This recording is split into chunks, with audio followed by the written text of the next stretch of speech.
Assalamualaikum warahmatullahi wabarakatuh. Yang terhormat Bapak Denny Yudiantoro selaku pembimbing pada mata kuliah Pasar Modal Syariah serta teman-teman yang saya banggakan. Pertama-tama, marilah kita panjatkan puji syukur kepada Allah Subhanahu wa taala karena telah memberikan rahmat, kesehatan dan keselamatan sehingga kita dapat melakukan perkuliahan pada hari ini.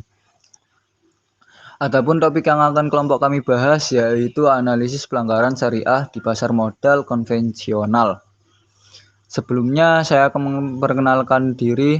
Saya Ahmad Zikakil selaku moderator pada kelompok 8 dan saya akan memperkenalkan nama-nama anggota dari kelompok kami. Yang pertama yaitu Mbak Siti Khairatun Nisa, dan yang kedua Lailia, yang ketiga Mbak Nadia, yang keempat Gus Indarti Agustina, yang keenam Mbak Yulinda Eva Maharani. Baiklah, langsung saja untuk materi pertama, dipersilakan. Yang pertama, sekuritas emiten. Emiten adalah pihak yang melakukan penawaran umum, yaitu penawaran efek yang dilakukan oleh emiten untuk menjual efek kepada masyarakat berdasarkan tata cara yang diatur dalam peraturan undang-undang yang berlaku. Emiten dapat berbentuk orang perseorangan, perusahaan, usaha bersama, asosiasi, atau kelompok yang terorganisasi. Emiten dapat menawarkan efek yang berupa surat pengakuan utang, surat berharga komersial, saham, obligasi, tanda bukti utang, unit penyertaan kontrak investasi kolektif, kontrak berjangka atas efek, dan setiap derivatif dari efek. Jenis efek yang lain adalah suku, yang merupakan efek syariah, yakni akad dan cara penerbitannya sesuai dengan prinsip syariah di pasar modal. Pada umumnya, emiten melakukan penawaran efek melalui pasar modal untuk saham, obligasi, dan suku. Peran emiten dalam pasar modal. Yang pertama, perluasan usaha. Modal yang diperoleh dari para investor akan digunakan untuk meluaskan bidang usaha, perluasan pasar, atau kapasitas produksi. Yang kedua, memperbaiki struktur modal, menyeimbangkan antara modal sendiri dengan modal asing. Yang ketiga, mengadakan pengalihan pemegang saham, pengalihan dari pemegang saham lama kepada pemegang saham baru. Syarat perusahaan untuk menjadi emiten. Yang pertama, mampu menerbitkan sekuritas yang akan ditawarkan kepada investor untuk mendapatkan modal. Yang kedua, mampu menjamin bahwa sekuritas yang diterbitkan adalah legal. Sebuah emiten harus memiliki prestasi dan tidak cacat secara hukum untuk menerbitkan sekuritas. Yang ketiga, mampu memberikan keakuratan informasi, yang mana hal ini merupakan tanggung jawab penuh penerbit atau emiten yang bersangkutan. Perusahaan yang memproduksi barang dan jasa yang haram. Pasar modal syariah di Indonesia terus berkembang pesat. Kehadiran pasar modal syariah memberikan alternatif tersendiri bagi investor yang ingin berinvestasi pada sektor usaha yang halal, aman, dan menguntungkan. OJK secara berkala selalu mengeluarkan DES atau Daftar Efek Syariah sebagai referensi bagi investor yang ingin berinvestasi pada produk investasi yang sesuai dengan prinsip syariah. Tidak semua perusahaan dapat bertengger pada daftar efek syariah. Hanya perusahaan yang tidak bertentangan dengan prinsip syariah yang dapat terdaftar di pasar modal syariah. Peraturan OJK nomor 15 tahun 2015 menjelaskan jenis perusahaan yang bertentangan dengan prinsip syariah adalah sebagai berikut. Pertama, perusahaan perjudian dan permainan yang tergolong judi. Kedua, jasa keuangan ribawi seperti bank berbasis bunga dan lembaga pembiayaan berbasis bunga. 3. Perusahaan yang melakukan jual beli risiko yang mengandung unsur ketidakpastian atau gharar, atau judi maisir seperti asuransi konvensional dan transaksi derivatif, forward, futures, dan swap, atau opsi yang mengandung spekulasi. Yang terakhir, perusahaan yang memproduksi, mendistribusikan, memperdagangkan, atau menyediakan, antara lain, barang atau jasa haram zatnya atau haram lizatihi, seperti perusahaan yang memproduksi minuman keras atau beralkohol. Barang atau jasa haram bukan karena zatnya, atau haram lil ghairihi, yang ditetapkan oleh Dewan Syariah Nasional Majelis Ulama Indonesia. Kemudian, barang atau jasa yang merusak moral dan bersifat mudarat, seperti perusahaan rokok, media atau menyedia jasa yang mengandung unsur pornografi dan pornoaksi. Selanjutnya, penjualan sekuritas yang belum dimiliki atau short selling. Menurut Nafik, short selling adalah penjualan pendek. Transaksi ini merupakan penjualan sekuritas yang tidak dimiliki oleh investor tetapi dipinjam terlebih dahulu dari broker. Penjualan pendek dilakukan karena pelakunya mengestimasi dan berharap harga sekuritas akan turun. Ide penjualan pendek adalah menjual sekarang dengan harga mahal dan membeli nanti jika harga sudah menurun. Pada sistem short selling ini ada dua harapan yang berada antara pihak penjual atau meminjam sekuritas dan pihak pemilik sekuritas atau pihak yang meminjamkan sekuritas. Pihak penjual sekuritas mengharapkan keuntungan dan kemerosotan harga dengan cara meminjam sekuritas kemudian menjual sekarang dan akan membelinya kembali pada harga yang lebih rendah lalu mengembalikan sekuritas tersebut kepada pemiliknya. Pengembaliannya memiliki jumlah lembar yang sama seperti saat meminjam, tapi nilai dari saham itu sendiri telah berbeda. Pihak pemilik mengharapkan keuntungan dari kenaikan sekuritas yang dipinjamkan. Nilai sekuritasnya diharapkan naik karena harga pada saat dikembalikan lebih tinggi daripada ketika dipinjamkan. Kerugian akan diderita oleh pihak peminjam sekuritas apabila harga tidak menurun. Sebaliknya, kerugian akan diderita pihak yang meminjamkan sekuritas jika harga tidak naik.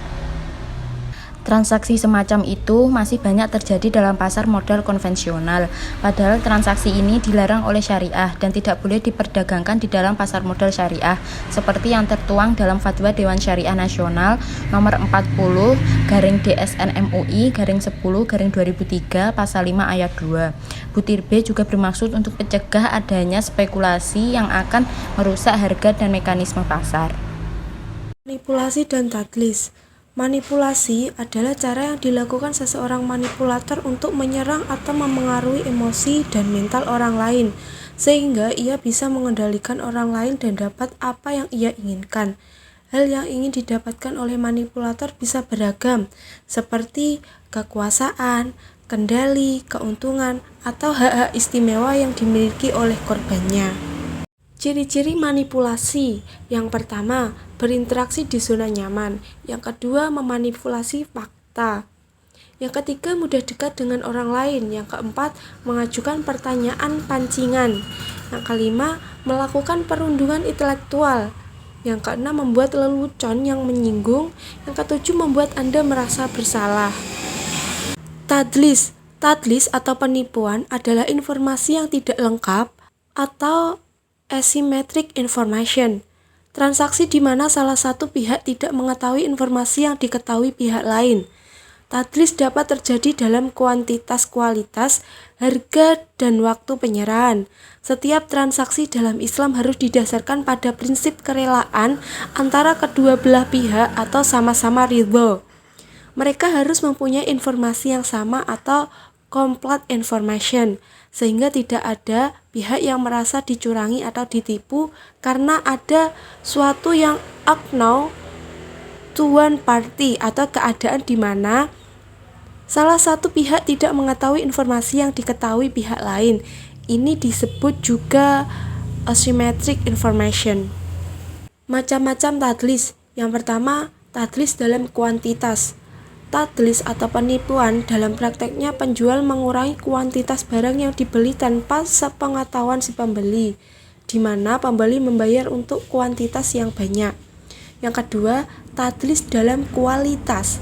Tadlis atau penipuan dalam prakteknya penjualan menyembunyikan cacat atau memberikan kualitas barang yang buruk yang tidak sesuai dengan yang disepakati oleh penjual dan pembeli. Yang ketiga, tadlis dalam harga. Tadlis atau penipuan dalam harga ini termasuk menjual harga yang lebih tinggi atau lebih rendah dari harga pasar karena ketidakpengetahuan pembeli atau penjual. Yang keempat yaitu tadlis dalam waktu penyerahan. Dalam prakteknya, si penjual telah berniat untuk tidak menyerahkan barang yang telah disepakati secara tepat waktu. Selanjutnya yaitu transaksi horor dan riba. Horor adalah transaksi bisnis yang mengandung ketidakjelasan bagi para pihak, baik dari segi kuantitas, fisik, kualitas, waktu, penyerahan, bahkan objek transaksinya pun tidak bisa, masih bersifat spekulatif. Ketidakpastian ini melanggar prinsip syariah yang idealnya harus transparan dan memberi keuntungan bagi kedua belah pihak. Dengan demikian, Islam memandang bahwa gharar adalah hal yang merugikan para pihak, terutama pembeli. Hal ini karena jika konsumen sudah membayar terlebih dahulu tanpa melihat objek transaksi, jika ternyata barang tersebut tidak sesuai kehendaknya, tentu akan menimbulkan sengketa atau kerugian. Macam-macam gharar dalam Islam. Yang pertama yaitu jual beli benda yang tidak diserah terimakan. Yang kedua, jual beli benda yang belum ada. Yang ketiga, jual beli benda yang tidak jelas harganya. Yang keempat, jual beli benda yang sifatnya tidak jelas. Riba. Riba adalah istilah yang berasal dari bahasa Arab yang berarti kelebihan atau tambahan. Namun dalam konteks syariah Islam, arti riba adalah mengerucut pada kelebihan dari pokok utang. Kelebihan dari pokok utang inilah yang membedakan riba dengan transaksi jual beli yang dikenal dengan ribun atau laba, di mana kelebihan berasal dari selisih dalam jual beli. Hukum riba adalah haram. Dikutip dari Fatwa Majelis Ulama Indonesia nomor 1 tahun 2004 tentang bunga, riba adalah tambahan atau ziyadah tanpa imbalan yang terjadi karena penangguhan dalam pembayaran yang diperjanjikan sebelumnya. Riba jenis ini yang kemudian disebut dengan riba nasi'ah. Sementara bunga adalah tambahan yang dikenakan dalam transaksi pinjaman uang atau qard yang diperhitungkan dari pokok pinjaman tanpa mempertimbangkan pemanfaatan atau hasil pokok tersebut berdasarkan tempo waktu dan presentasi di muka.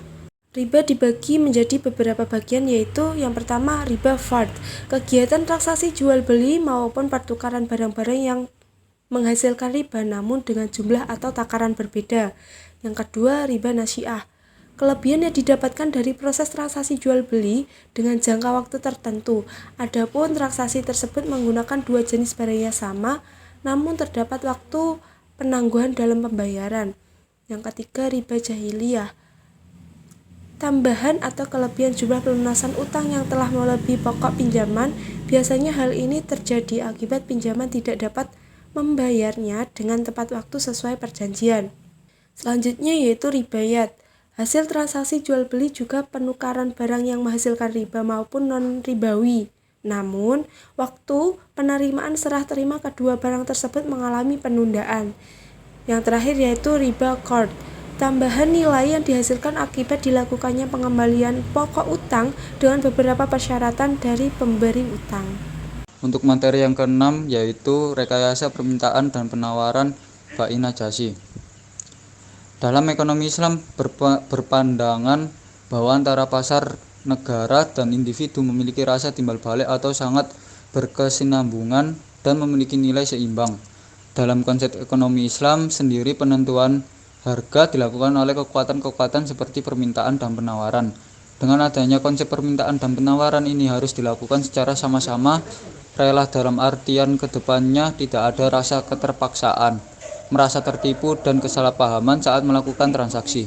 Pada zaman seperti ini, mekanisme pasar merupakan harapan untuk dapat berlangsungnya dan terus-menerus sebagai keadilan bagi seluruh umat manusia dan sebagai pengawas jalannya ekonomi pasar yang adil, jujur, dan sehat dalam persaingan.